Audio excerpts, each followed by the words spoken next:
لو هتعمل كنافه هتحط فيها التاتش بتاعك، هتحط ايه وتسميها ايه؟ ورقه وقلم اكتب معايا ست الكل. لا ممكن نوتيلا بفراولة، يعني هي النوتيلا اتعملت بس نوتيلا على الفراولة دي لا. تسميها ايه؟ خوشة. ايه؟ خوشة.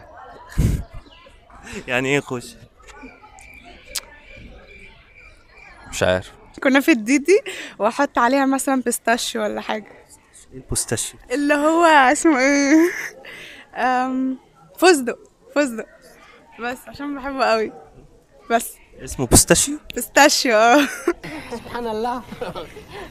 ورقة بفر. تسميها ايه؟ كنافة شوكولاتة. كنافه وشوكولاته؟ ما ورقة بفر شوكولاتة. بتهرب بفره في الشوكولاته. بالظبط.